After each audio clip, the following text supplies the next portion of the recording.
And now in our interview on the business segment this morning, we're talking blockchain, we're talking tech. Now, of recent, there's been a lot of talk around blockchain and cryptocurrency, and the world has seen the emergence of multimillionaires thanks to the world of cryptocurrency. Now, cryptocurrency is a digital currency, which is an alternative form of payment created using encryption algorithms.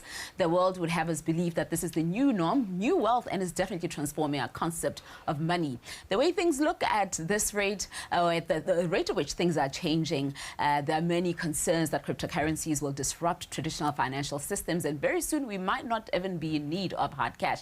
But that is just the tip of the iceberg where our conversation is concerned. In studio, we have someone who understands this and a whole lot more. Now, Lucky Uwakwe is a pioneer of the African blockchain movement community. He's the founder and CEO of Sabi Group and advisory board member of the African Chamber of Commerce in the US.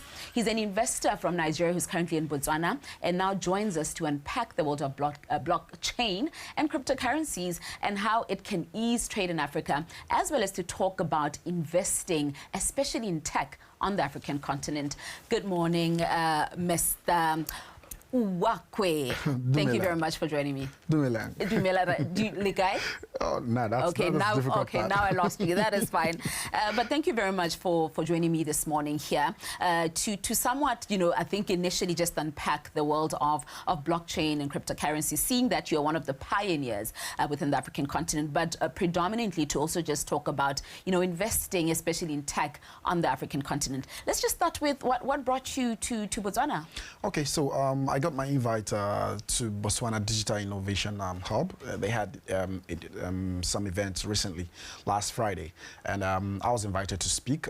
Also coming from a particular panel session around investing and all that stuff, all that sort of thing. But primarily, we got our connections through African Chamber of Commerce, which is a non-governmental organization based in the US, with a focus around getting people in the diaspora to come and invest back in Africa. So already there's this clamor for our people who either go over there and they never come back, and some of them either through slave trade they find themselves in other diasporan countries, and now we find a way to harness and bring all this set of people together. We've had a couple of top shots within our community. For example, somebody like an NBA star, Wajiri Njuru, who's also like the president of Toronto Raptors, a basketball team out there. We have a lot of people within our communities, but we've been looking for ways to make them come invest back in Africa. We believe that the diaspora have a role to play when it comes to helping Africa grow, and that's part of why I'm here. Okay, I understand you got the opportunity, of course, through the African Chamber of Commerce to meet with His Excellency President Dr. Masisi. Okay, so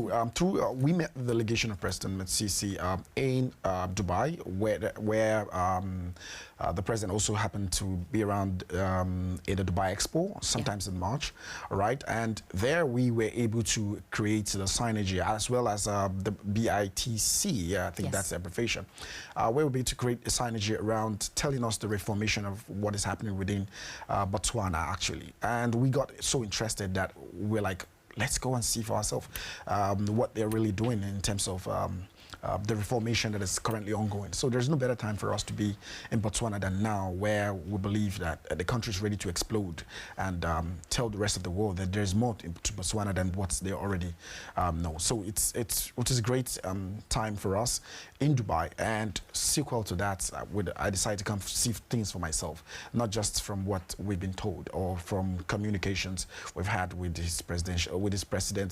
president's team per se. Okay. Now, before we get to talking about, your aspirations to invest in our country, I think let's just unpack the world of blockchain and cryptocurrencies, demystify it for us, because like I said to you earlier, I think about cryptocurrencies, I just think about being scammed. Like, I think it's a world, because it's pretty much new, there's a lot of fear around it. So please just break down, as one of the pioneers of Africa's blockchain revolution, what is blockchain? Okay, so I'm going to come very lame as possible, like a layman term. Yeah. So basically, blockchain is a new type of technology, or what we call the emerging technology, that have been able to make the process of record keeping so simple. But now the question is, when we mention record keeping, everybody think it's just about inputs or buying and selling. everything needs record. People's activities, people's lifestyle, government spending, private sector activities, everything. Basically, we need some form of record. History, life, culture, medical records. These are like some easy or straightforward things that we need blockchain for. But beyond it, the concept of blockchain have been wrongly or pushed out there. Why? Because the first application of the technology, it was based on creating digital money known as cryptocurrency. But in the process of trying that being the first use case for the technology, we had bad players or bad actors who decide to use it, since it's a decentralized form of money, meaning that it's not controlled by one central entity. It's just like the internet, right? It doesn't matter whether, if, let's say, the people in this studio don't like to use internet.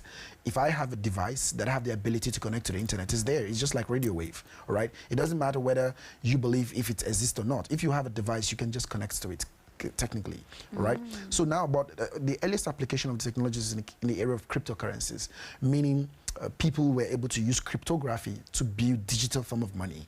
But the Ponzi scheme people, or people who promote Ponzi scheme scams, they decide to use it since it's a form of money that is not under the control of any central entity. So people utilize the national fiat, like in this case, let's say the Botswana Pula, all right? And they utilize the Botswana Pula, they purchase crypto, and they use the crypto to pay for these scams. But when the scams crash, they blame crypto instead of blaming the scam.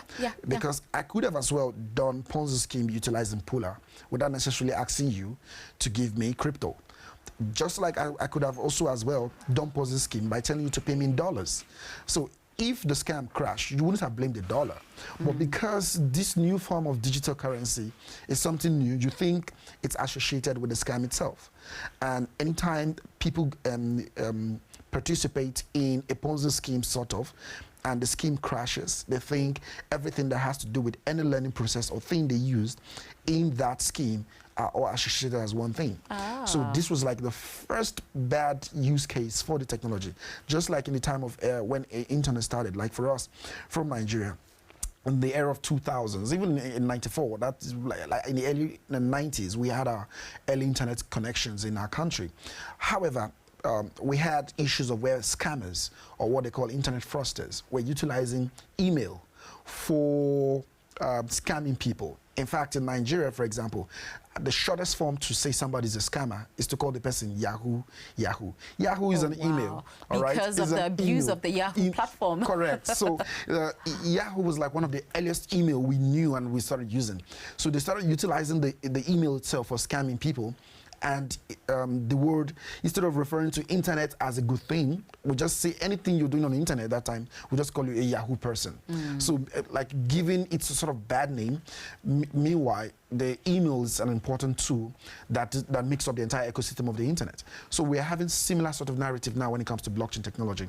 Cryptocurrency is just a use case, one use case of the full technology itself. But because scammers, Ponzi scheme people have utilized that technology or that one use case for something that is negative, it now rubbed off on the entire industry. And that's how we got ourselves here. Now, thank you very much for breaking it down like that and for giving us context, because I think, you know, I was really being honest in saying a lot of us think of cryptocurrencies and we're thinking scams. So it's basically, you know, a situation of people abusing the blockchain technology, specifically cryptocurrencies. Now, I think what I'd like to know, though, from you as an expert is then how do I identify these Ponzi schemes and how do I protect myself? And are there any regulations, you know, in place? I think let's also just look at the African continent holistically. You know, are there any regulations in place in maybe any countries, you know, that protect its citizens against such, because it is, you know, a big problem? Okay, first, as of today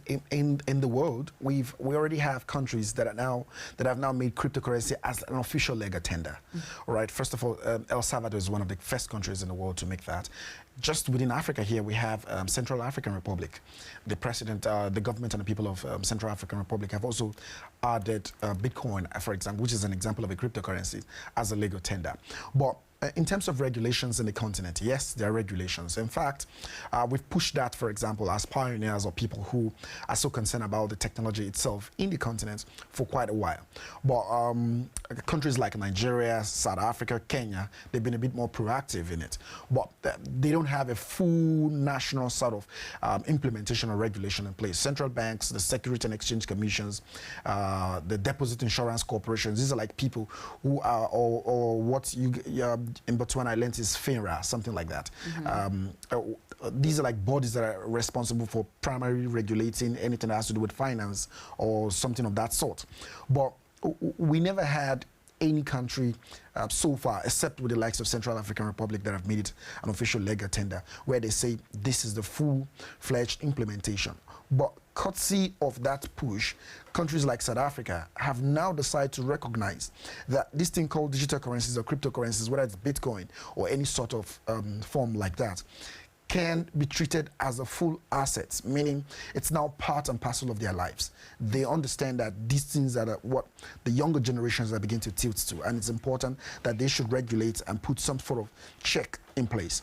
But they have not said that it's an official legal tender from the countryside, but they understand that since the young people are so much heavily involved in this, we should regulate it from the perspective of saying, if you as an operator, because people provide this as a service, not necessarily from a Ponzi scheme thing, right? If you as a player in the space decide to provide it as a service where young people come to your platforms and either they're purchasing these as a means of buying into an early project or buying into something that they believe will be of value tomorrow, you must understand that you have to follow this level of compliance, this and that, depending.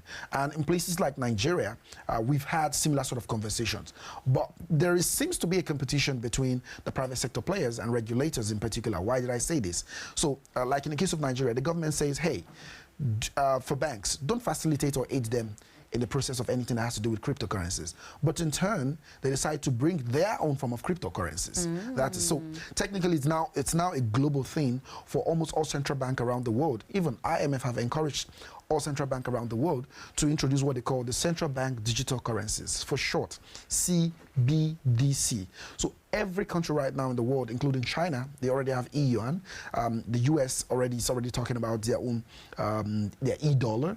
Nigeria already became the first country in Africa to also issue what they call e-naira, which is like what I say, a counter offer from the side of the government to give the young people a version of that thing they love. So people believe that they should have more access to their money, something that is digital, something that doesn't put too much of restrictions or limitation. But the governments, through the central bank or regulators, feel like, hey, you shouldn't go that way. But what is important in this entire conversation is Botswana became the first country to also issue a license to an operator of crypto-based business or service.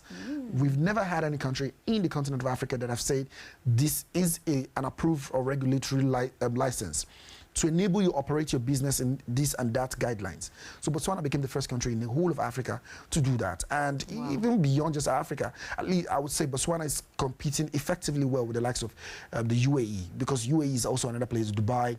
These are like places where everybody's now going to say, if they want to be compliant, they either go to Dubai, Singapore, or maybe someplace like in the US, but not the entire US. Places like in New York, where they give some sort of state-based license, as the case may be. But Botswana became the first country in Africa to do that. That, for me, even captured my fancy for me to say, well, let me go here. Let me go see what that country is. Very progressive of our country right there. I think, you know, well done to our country. Now, let's talk about, you know, your participation at the recent Innovation Day Botswana, which was an initiative, or is an initiative, by Botswana Digital and Innovation Hub.